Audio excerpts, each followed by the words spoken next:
Just before we throw the debate open, no RIBA councillors specifically asked to speak on this, but I'm sure there'll be some questions or comments. But can I ask David Gloucester, just for absolute clarity, whether this motion, is this a requirement or is this an option that the Institute may choose to support? It's a structure which we would advocate is adopted simply because it then places any proposals that we develop and the schools develop in the future alongside European requirements.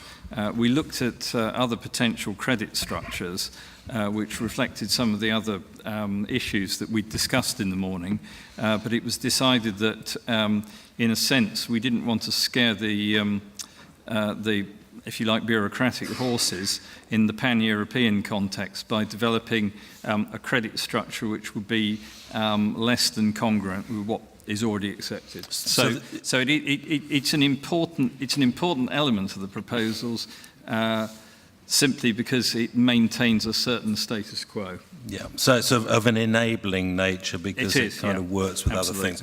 Okay, any councillors like to make any comment on what they've heard? Yeah, we've got our four of our favourites here.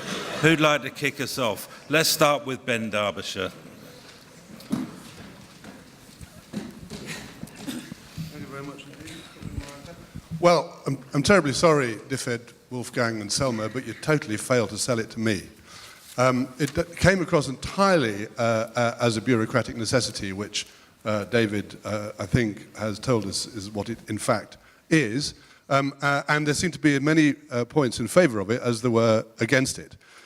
So I'm sorry to say that as a councillor, unlike this morning's debate, which I found extremely informative, fulfilling and enabling me to vote, so far heard nothing other than if we don't do this, it would be a bit more difficult from the presentation so far. So can somebody have another go? Okay, let's ask a student representative from council. Thank you. Zaina, I'm coming to you. I just wanted to ask, in terms of I presume there will be a transition period between people that are already in the system using the credit system as it is, and then the new proposed credit system. So how do you envision dealing with that transition period, as we've established that there is quite a variety of students that would like to study for 10 or 9 years, and when is the current kind of credit system going to stop and the new one be adopted? This doesn't propose any departure from the credit system that we've currently got in the UK. There's a slight confusion in that UK credits seem to be worth 2 of VCTS credits, but whether you're talking about multiple 300 or 600, it's essentially the same. The majority of UK providers will know the structure of 360 credits for a bachelor's provision and 240 credits for a part 2, whatever it's called. It's the same. It's the same. I take Ben's point entirely, by the way, that it doesn't seem as if it's something that's going to set the roofs on fire, but it is, as Paul correctly says, an enabling system. And actually within it, the schools offer considerable creative latitude in assigning credits to particular modules of learning to denote their, if you like, hierarchy in terms of what students acquire throughout their education. So there's quite a lot of flexibility for interpretation within it. So it is an important part of today's recommendations. Thank you. John Hickey and then Senator James. The 300 credits proposed, 600 English credits, are for years 1 to 5, plus whatever Part 3 requirements will be, which RIBA standards at the minute are 60 credits European or 120 credits UK. No, the proposals which we've presented on a couple of occasions to Council before would have within the 300 credit system, this would also have the assessment for the examination of professional competence. So what is currently 360 European credits will be 300 European credits. No, at the moment we've got 360 on our first degree, 240 on our second degree, 600. Divided by 2, 300. Same number of credits, but within that there'll be a credit system, probably, and this is again for universities to determine, probably around about 20% of those will be devoted entirely to the assessment of professional competencies. What I'm driving at is the total amount of credits required to achieve compliance with registration. Correct. Which is, at the moment, 360. 720. No, because the 720 UK. As it currently stands, Part 3, whether it's a pass-fail system or a university award, doesn't sit within the credit system. Oh, the RIBA award's an advanced diploma, which is 120 credits. That's a separate entity and not congruent necessarily with all the other provisions. Right. So there will be no credits for the Part 3? Yes, there will. Well, first of all, it's not Part 3 under the proposal. It's an examination of professional competence, or assessment of professional competencies. The proposal, which the last one that we presented to Council, within an overarching credit structure of 600 credits, we were proposing that 20%, 120 of these, were devoted to that particular area of the curriculum.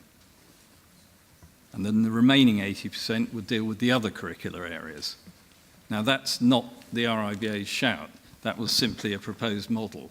And it would be up to the schools to determine how they deal with that. But what we're saying is the assessment of that area would be subsumed within the general principle of a 300/600 credit system. I hope we're all clear on that. Senator James. Thank you. I think this is a very timely agreement, exactly coinciding with the review of the RIBA educational review. The recommendation of the credit program and the movement of students throughout Europe is increasing, and it will. Europe is becoming one whether we like it or not. And this credit program is absolutely necessary to be integrated within our educational review. Thank you very much. Any other councillors wish to speak? Yes, please. Just given the confusion between EU and UK, should we not just insert ECTS into the after 300? Could be misconstrued in the future.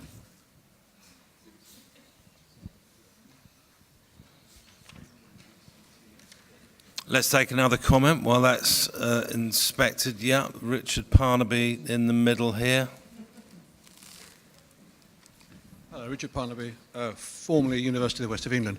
Can I just be clear about these credits? What you're saying is that this is a 600 credit programme, and the minimum requirement of the European Union is 480, 4 years of academic study, and you're saying the minimum in the UK will be 5 years of academic study, one of which might be learning in practice. Is that correct? That's correct in the context of the last recommendation we were looking at, yes. Yes, so so in fact, the UK will have 1 year more minimum requirement for university education than is the minimum required of the European Union. No, as it currently, prior to October 2013, the minimum requirement was 4 years full-time study. Post-October 2013, we have two parallel frameworks. Minimum of 4 years full-time credit academic study plus 2 years PPE. The parallel framework to that is 5 years full-time study plus whatever period of professional practical experience is thought appropriate by the nation state. I think that means yes, I'm correct. Well, I'm just outlining what's in the statute now, Richard. Well, the RIBA is proposing a system which has 5 years minimum university study, one of which may be in work-based learning. Correct. The minimum requirement of the European Union is 4 years plus 2 years of education in practice. As one framework. Yes, but the other framework is 5. The other one is, but the minimum university requirement for the European Union is 4 years, and we're saying in UK the minimum requirement for university education is 5 years. I think that's correct. Yes, John Assael, and I don't quite understand why this is so important. I don't understand why Council have to endorse this. What happens if we don't endorse it? Are we going to find ourselves excluded from Europe? What are the consequences of today's vote? I'm with Ben. I'm sort of glazing over a lot. I'm not quite sure what's going on. If it's very important for us to endorse this today, great. I don't understand the context, though, because I don't understand what's going to happen if we say no. Well, the context of it, as our speakers I think have made very clear, is that the principle of transportability, transferability and portability that Bologna established all those years ago is something which we have to subscribe to in the UK. And this is a fairly simple and innocent proposal, simply to make sure that we maintain that. yes, please. Earlier, there's something behind this which I think is a bit unfortunate, which is that the 300 credit programme is replacing a programme which includes the equivalent of 300 credits plus Part 3. So what we're really talking about here is the removal of Part 3. And that, if you cross that with what was the last statement, which was the 7 years integrated award, that is about the removal of Part 3. And we have 300 credits or 600 credits UK plus Part 3 right now. What Council are voting for is a dumbing down and a reduction. And when you cross-reference that with what's been talked about before, if you bring practice into studio, studio will dominate. And it worries me greatly. I've seen the RIBA involvement with the DCLG, with the review of the ARB, and I've seen the intention to try and get rid of Part 3. I'm very glad to say that the DCLG in its interim statement has said you can't get rid of Part 3. So I just wonder why we are debating something which will be unlawful. With respect, DCLG have made no such statement. That's your interpretation of it, Gordon. The issue here is that we are, as we've rehearsed in the first three recommendations, we are subsuming the rigour, robustness and content of the examination of professional competencies, which we can currently refer to as Part 3, within the mainstream of architectural education provision, with the intention of providing knowledge and information about the professional context to students of architecture during their studies and not out with their studies, as currently is provided by external Part 3 courses, which are not integrated into the mainstream of education. There's been a very, very strong recommendation and sense of affirmation in the room today that professionalising the practice of architecture to students as early as possible is a good thing.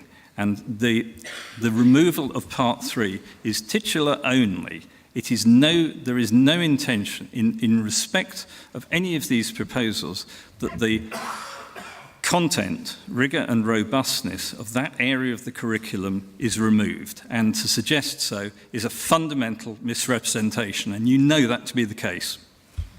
Well, if I may respond very briefly. I don't know that to be the case.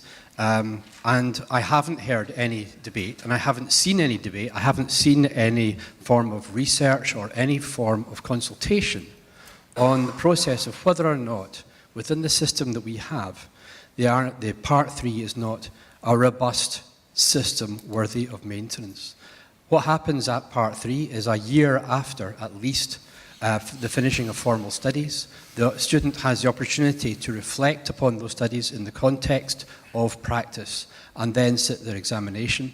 And members of APSA across all of the schools of architecture see the difference that that makes. And it's a different form of education and training that occurs only once you're outside the educational establishment. If the combination of the 7-year integrated award and reducing down to 300 credits with Part 3 equivalent within it is what you're voting for, then I suggest that is dumbing down. George Oldham. I think we might all be a little confused by the debates we've had this afternoon. I share a lot of Gordon's concerns, but I don't actually think he's right.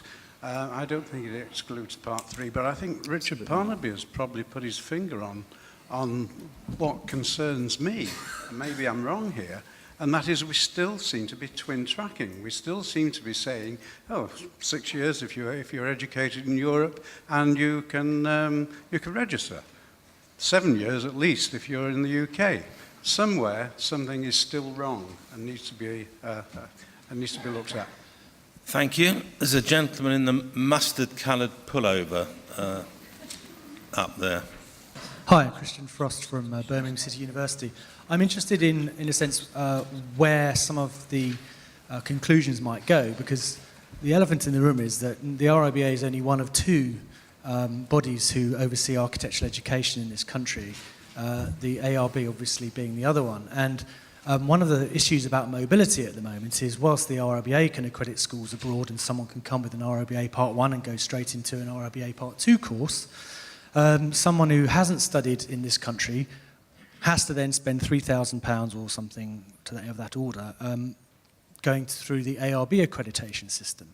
So I suppose my question is, in relation to some of these recommendations, could we recommend, or is the RIBA Council recommending, say, for instance, a single integrated award to ARB, so they have a single gateway, and the RIBA Council might suggest, okay, well, if they have one gateway, we may then have 2 or 3 or continue to monitor other things. I'm just not quite sure whether the recommendations are for legal frameworks, is that what we're talking about here, or for the way in which we monitor the growth and the development of the profession within the country? David, do you want to pick that up? Well, as council members are well aware, in some of the presentations and updates that we've given before, we've sketched out a whole variety of models which we've developed over the months that we've been working on the education review for, to show that there's much flexibility possible. Indeed, ultimately, the definition of the flexibility is not the shout of the RIBA. We've simply said, here are some options within the broad trajectory of travel that the review has agreed. It's then down to the creative interpretation by the schools of how they might realise this. So we've got 2 parallel frameworks. We know that. Richard Barnaby is correct in saying that the minimum requirement within the new PQD is potentially 4+2 only, but bear in mind there's a minimum requirement, which incidentally the UK has never worked to, and I think the real dumbing down would be actually if we made a determination that we should work to the minimum when we never traditionally have done. These are simply recommendations within which there is the broadest flexibility established for the schools to develop proposals to take this profession forward. Not to remove content, not to reduce rigour, but to move it forward. I think there are a couple of other people who wanted to speak. Yes, there's a lady in the purple top. I'd just like to follow up the question of, Pamela Cole, University of Portsmouth. You're talking about containing all the learning within the 300 credits. We already deliver to the 11 EU points, and the RIBA validates. I want to know where the more is coming from. Are we adding to those 11 points? Are we putting greater requirements on the universities for the 5 years of delivery? Do we have faith that the validation process, and James Soane implied that it's not working because those things are not being delivered. So are we going to enhance the validation process? There's a lot of questions simply coming out of that one element. We, as our colleagues from the ARB at the back of the room are aware, we're committed to a quinquennial review of validation criteria and procedures. That's due in 2016. It's one of the things that we will absolutely have to consider hand in glove with these recommendations. So the answer to that is yes. if the requirements that we're asking of the schools in terms of the responsibilities for student teaching and learning are greater than they currently are, naturally the validation procedures will have to reflect that. I'll take, yes, please. Sarah Jane, the microphone's coming from South Bank University. Here it comes. I've got a question about the 300 credits. In Europe, a 300 credit award is normally allocated for a degree and a master's. We've heard Kate talking about the possibility of a PhD or a doctorate in architecture. How would this align with the doctorate award? I'm concerned that we may simply be giving our students something which is just equivalent to a master's in any other country. As today was the first day that we'd heard that proposed, I don't think any of us could possibly venture an answer at this stage. Yeah, so I suppose the question is, could it limit any of that kind of conversation, this Bologna? I mean, I think Bologna is great because it's portable, but it only recognises students normally to a master's level. And if we're trying to say that architecture is actually more important, then we need to find a level that's appropriate. I think we take as a comment for further thought. I'm going to take one more, actually, before we move to the vote, to Walter Monteith. There's a mic. You've got the mic. I've got a mic. Thank you. I just like to say I think there seems to be, personally, I entirely support this proposal because I think the idea of giving the students in college as much mobility about how and where they study in Europe is extremely valuable. And by masking the existing 600 credits, as I understand it, in the UK system, with the 300 credits under the Bologna Agreement, allows them easy access to that mobility educationally. So I think that that's a highly commendable thing and something that I would call upon Council to support. However, I don't think that today's debate has delivered to the audience the clarity that is necessary to make that decision. And I think there's considerable concern in the chamber as to actually what this means. I would like to see some sort of reversion of this, perhaps back for further consideration so that there can be a proper explanation of the extremely good points that have been raised by many people. Because despite the fact that I do support this, I don't feel that the debate has won the floor. Thank you. Thank you. We'll give the last word and the microphone to Wolfgang Haak before we revert to the council vote. Thank you. I want to put away some misunderstandings. Each year of study are allocated with 60 credit points. So a 5 years study course adds up with 300 points, 4 years with 240 points. What's in? Okay, I have seen courses already with a great amount of what you would call traineeship or internship that could also be counted under some aspects, but in general it's academic studies. We have in Europe 5 years courses that end with a bachelor. So it's not bound to the master, it's not bound to the academic degree. So we have integrated courses in Europe without stop. We have the courses that are traditionally set after 3 years, that is equivalent to 180 ECTS points that are bachelors, and 2 years master.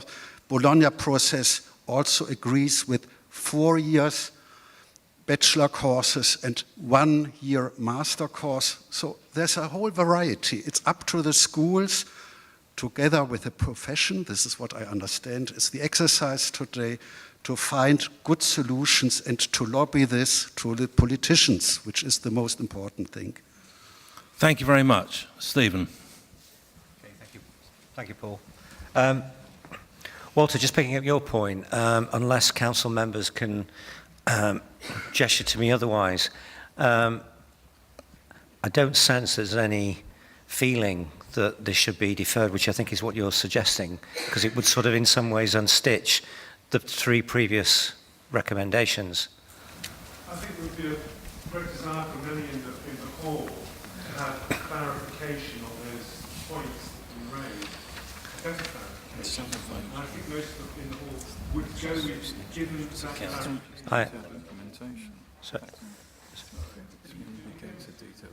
No, I mean, as I said, I don't sense that from any council member that we should defer this at all. Having sown perhaps the seeds of doubt, I've found the subsequent exposition sufficiently helpful to enable me to vote. Okay, all right. I'm going to move it to a recommendation. All right. Sorry. Sorry. This is outrageous.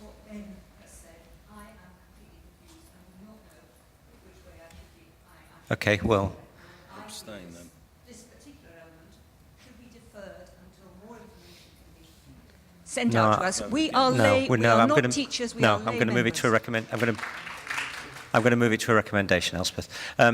Kevin, you introduced an amendment which said a 300 ECTS credit program compliant. You wanted to insert ECTS. Yeah. Okay. Roger, are you? Yes, ECTS is explained European Credit Transfer and Accumulation System, so it's in the papers. So if we just insert ECTS after 300, then it works. Content? Before I ask council members to vote on this recommendation, Bill, you've got a point of clarification. By voting for this recommendation, does that facilitate qualification in the UK in 6 years? Could you repeat the question, please, Bill? If we vote for this recommendation, does that mean that in the UK, by studying for 6 years to obtain the 600 credits or the 300 ECTS, we could qualify in the UK by doing 6 years total study, including professional experience? 4 plus 2 is one of the defined frameworks in the revised PQD. There is that facility. No. No, we're not. Okay, can I ask... I'm not going to ask council members to vote on whether the amendment is acceptable or otherwise. We just inserted those 4 letters. I just want to move straight to the recommendation. Can all council members now please vote as before, A, B or C, please?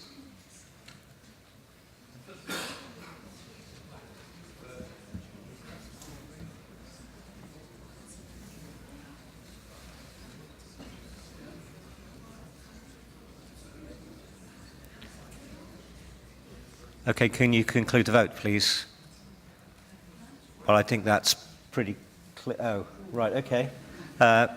So 23 council members voted for the recommendation, 4 against, and 6 have abstained. Okay, the recommendation is carried. Thank you.